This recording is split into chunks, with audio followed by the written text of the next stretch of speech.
वो साकार बनकर इस संसार में कैसे आया, उसके पश्चात में प्रभु का जन्म कैसे हुआ, उनके विवाह की लीला और वन में जाकर के जो जो शुभ कार्य किए हैं, भक्तों को आनंद दिए हैं, और अंत में उनके राम के राज की तिलक की कथा जो मैं आपसे नहीं पूछ पाया हूँ, भूल गई हूँ, तो सारी कथा आप हमें क्रमबद्ध सुनाए।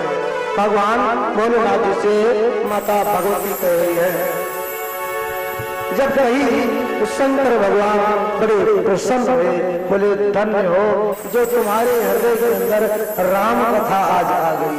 देखो राम कथा जो सुनने आए हैं, इनके ऊपर भगवान शिव और श्री राम इन दोनों की कृपा है, तब हम आप कथा में बैठ सकते हैं, यहाँ नहीं कहीं। धन्य धन्य गिरिराज कुमारी, धन्य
कथा पहुंचा, हे गिरिजे, हे पार्वती, तुम धन्य हो, धन्य हो, धन्य हो भगवान भोलेनाथ। जिन हरि कथा सुनी नहीं पाना, जिस व्यक्ति ने हरि की कथा नहीं सुना, उसका जीवन क्या है। गिरिजा सुनो राम की लीला, राम की लीला, राम की कथा, हे गिरिजे तुम श्रवण करो। ये सूर्यधीन के समान है, कल्प वृक्ष के समान है। राम कथा सुंदर करतारी, संशय उड़ावन हारी। राम की कथा हमारे आपके हृदय में संशय जो है उसको दूर करने वाली है। राम कथा किरण समाना, राम की कथा चंद्रमा के किरण के समान उपमा दी गई है। वैसे राम सूर्यवंशी है, लेकिन चंद्रमा की उपमा क्यों दिया गया है। चंद्रमा में शीतलता होता है, सूर्य के सामने आप ज्यादा देर नहीं टिक सकते हो, क्योंकि राम का जन्म दोपहर में 12 बजे हुआ है। 12 बजे से लेके और 4 घंटे कथा खुले मैदान में की जाए तो भक्त धीरे धीरे छाया ढूंढने लग जाएंगे, पेड़ पौधे अलग चले जाएंगे, वहां पंडाल देंगे। तो सच किरण समाना, चंद्रमा के किरण के समान ये कथा आपके हृदय को शीतलता देगी, शांति देगी, आपके अंदर ज्ञान का उजागर करने वाली भगवान राम की कथा आप मन लगा करके सुने। देखो भगवान की कथा आपने, हम लोग बैठते हैं जब ही सुना देते हैं। धर्म पर चलना सिखाती रोज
रामचरितमानस में प्रेम आएगा। जिस जिस भाई बंधु माता बहनों को इस संसार से पार होना है उनके लिए शिक्षा है कि दिन है संसार सागर होता है पार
कुछ कथा बाकी है, ये मत समझे,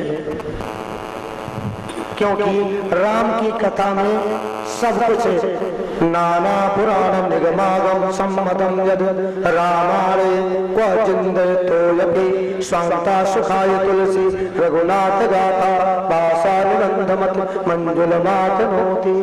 नाना पुराण निगमागम, जितने वेद पुराण निगम आगम शास्त्र हैं सारे का निचोड़ है। इसलिए अंतिम लाइन में बिंदु जी कह रहे हैं, कभी वेदों के साथ कभी गीता की गंगा, कभी वेदों के सागर में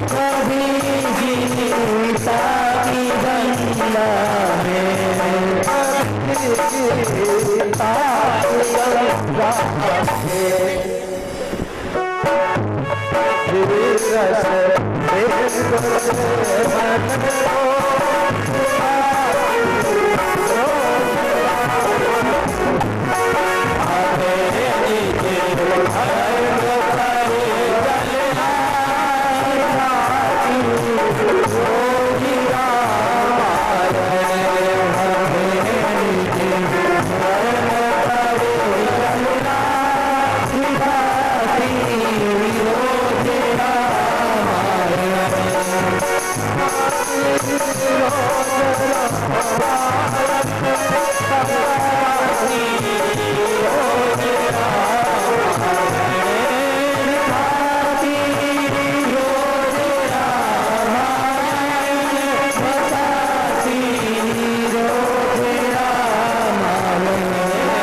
सब ग्रंथों का निचोड़ है, सब ग्रंथों का सार है।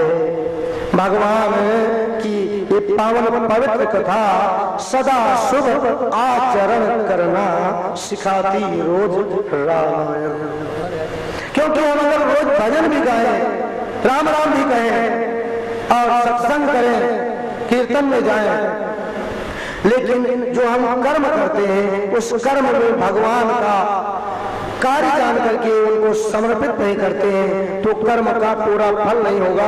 किसी कवि ने कहा है कि अगर हमारे कर्म खोटी है तो भजन गाने से क्या होगा, किया परहेज कुछ भी ना तो दवा लेने से क्या होगा। समय की एक ही ठोकर बदल देती है जीवन को, जो ठोकर से भी न समझे उसे समझाने से क्या होगा। आज राम की कथा हमारे आपके हृदय में इतनी आवाज देकर उतारना चाहती है, लेकिन अंदर जो पाप है अगर वो उससे डबल है तो दोनों में जो संघर्ष हो रहा है, अब हम ये देखना चाहते हैं कि विजय किसकी होती है। पाप हमारे आपके हृदय के अंदर कब तक है, बाबा को समझ गए। पाप हृदय पाप वास देहि मां जगत पाप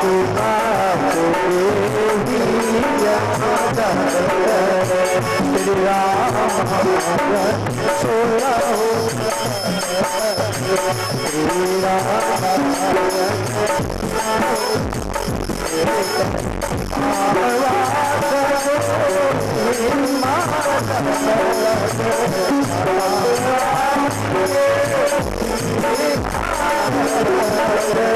श्री राम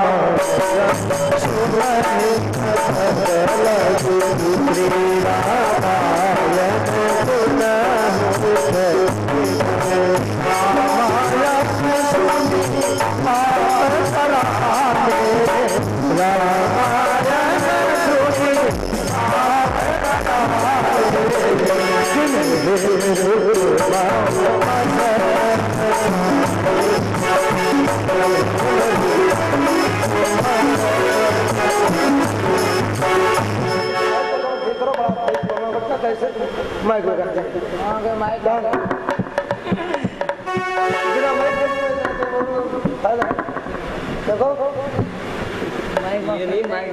कहाँ गए सर भाई, माइक को ठीक करें भाई, चला बैठ रहा है तो सुनाना चाहते हैं कुछ आ रहा है इसमें कुछ। रामायण सुन पाप पराने, रामायण को सुन करके पाप अपने प्राण लेकर भागते हैं, शरीर को कहीं गिरा कहाँ उसका परवाह नहीं है। रामायण सुन पाप पराने जिम हिम ऋतु महो मशक रसाने। जब विशेष ठंडी पड़ती है तो मच्छर मशक कहते हैं, मच्छर नष्ट हो जाते हैं। जब बहुत गर्मी पड़ती है तो मच्छर भग जाते हैं। ऐसे जब हम रामायण का पाठ करते हैं तब पाप उसी तरह भगते हैं। तो आज का प्रसंग राम के चरित्र में, राम के जन्म का प्रसंग माता भगवती पूछ रही है भोलेनाथ बाबा से। और आवाज भी मेरी कुछ बैठी है, कुछ माइक भी खराब है। आप लोगों को ये समझ में आता है या वैसे उधेड़ गुण चल रही है, या आप समझेंगे या बतलाएंगे तो पता लगेगा। जी, भगवान की कथा तो जो समझने वाले भक्त हैं वो तो समझेंगे ही, क्योंकि आपके हृदय के अंदर परमात्मा बैठा हुआ है। और आपकी प्रशंसा कोई करे तो आप बड़े ही गौर से सुनते हो। तो राम की कथा जो आप गा रहे हो तो आपके अंदर वो राम बैठा है, जरूर सुनेगा। कहते हैं तुलसी मेरे राम को रिझ बजो चहकी, उल्टे सीधे जमेंगे तुलसी को।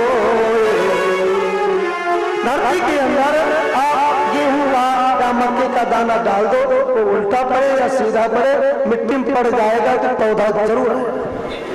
आप राम की कथा सुन रहे हो, कहीं अगर आपका ध्यान घर में लगा है कि 6 बजने वाले हैं, घर में कोई आएगा, चाय पानी कौन देगा, यहाँ भी ध्यान लगा है, तब भी कथा का फल आपका खंडित नहीं होगा, कटेगा नहीं, क्योंकि आप दोनों तरफ आपका ध्यान भगवान की काम में है। तो 6:30 बजे तक राम की कथा सुनाई जाएगी। राम का जन्म की गाथा कल गाया जाएगा, कल मंगलवार है तो आज सीधी कथा ही सुना है। भजन का आनंद बहुत लिया हम लोगों ने। राम जी के बारे में कहा गया है, देखो आप एक बार यहाँ पर जनरल समझ लें, ये हवा चल रही है, दिखलाई नहीं दे रही है, इसको कौन चला रहा है? पेड़ पौधों को तोड़ के घेर रही है, और हम आप धीरे से कुछ बोलते हैं, भगवान सुन लेता है। बिन पग चले सुने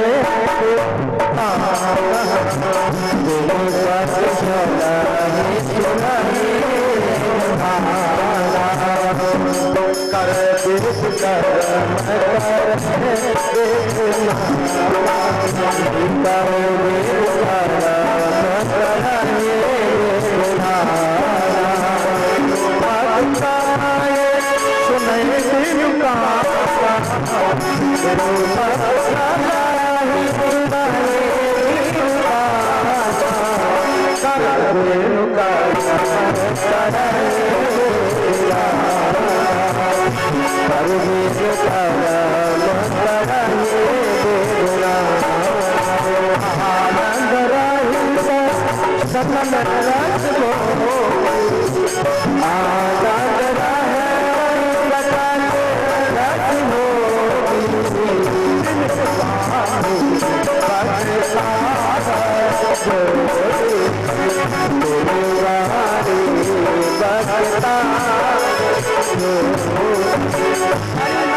ना नेत्र दिखाई दे रहा है, सब कुछ देख रहे हैं भगवान। आप कहीं नहीं बैठे हो, आप तो अवलोकन कर रहे हैं। कर आप नहीं और कर्म सब कुछ कर रहे हैं, आपके सारे काम को संभाल रहे हैं मेरे राम। तो ऐसा विश्वास करके सागर उनका स्मरण करो बड़े भाव से। बिना भाव से करने से तो जब इतना राम दया कर सकते हैं तो भाव से करेंगे तो कहना है क्या?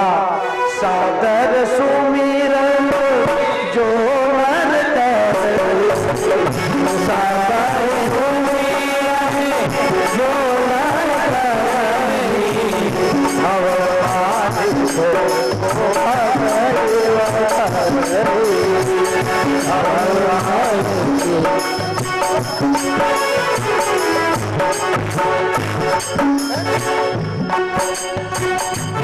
सादर सुमिरन जो नर करही, भाव वारिद को पद यू करही। जो सादर आदर के साथ इस कथा को सुनेगा, अगम भाव सागर को एक गाय के खुर के बराबर कुछ गड्ढा होता है, ऐसा जानकर उस पार हो गए। तो हमें आप जितने भक्त हो, मैं यहाँ केवल आपको अपनी कुछ जताने के लिए कथा में सुनाना चाहता हूँ। बंधुओं, हम आपके हित की, अपने हित के लिए भगवान राम की गाथा जैसे भी तैसे गाय के और अपने राम को और सब भक्तों को सुनाना चाहता हूँ, जो हमारे हृदय के अंदर ये बात उतर जाए कि कैसे हम सादर नमन करें मेरे राम को। राम सपार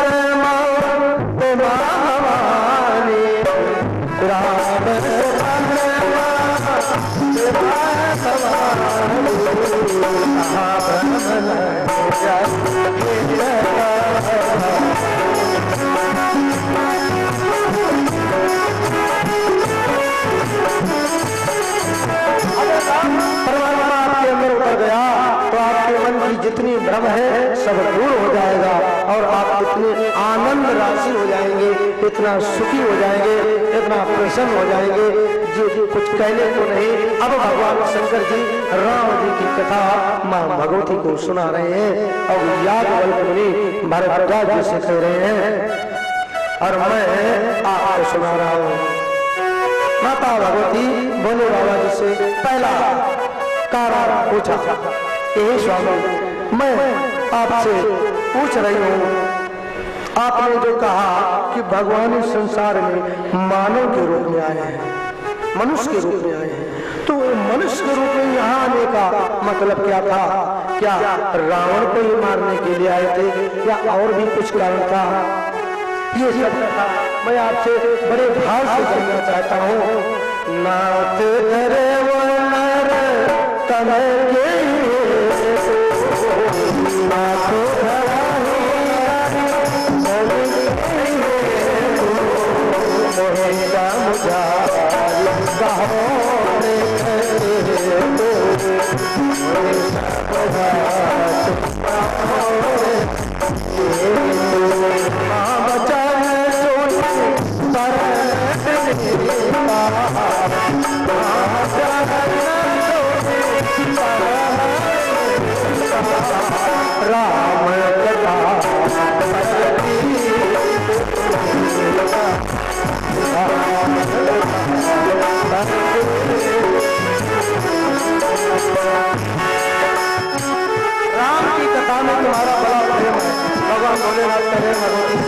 तो अब मैं जरूर तुम्हें सुनाऊंगा।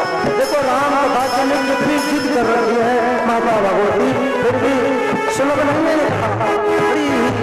उनकी कृपा से मिलेगा। ये बुद्धि से करे राम अतर्क बुद्धि मन बानी, इसका कोई तर्क करेंगे तो मेरे बंधुओं उसको राम नहीं मिल सकते। आप लोग सुंदरकांड का पाठ करते रहते हो,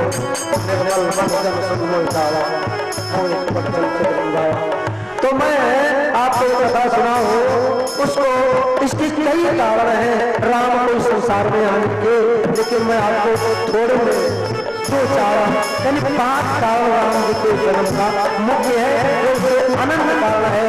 आज भोलेनाथ बाबा कह रहे हैं कि मैं आपको एक कथा सुनाऊं, भगवान राम यहाँ कब आते हैं, इसके 2 भाग। गीता जी में, भागवत में आपने सुना है कि परित्राणाय साधूनां विनाशाय च दुष्कृताम् धर्म संस्थापयामि संभवामि युगे युगे। जब जब असुर दुष्ट ज्यादा होते हैं तो उनका विनाश करने के लिए, भक्तों की रक्षा करने के लिए युग युग में कृष्ण भगवान इस संसार में आते हैं। ऐसे जब जब अधर्म बहुत बढ़ जाता है मेरे भाइयों, तब तब मेरे राम मनुष्य के रूप में आते हैं। अगर मनुष्य के रूप में संकट मिल रहा है तो मनुष्य रूप में ही उसका इलाज होगा। मानव का इलाज मानव ही कर सकता है।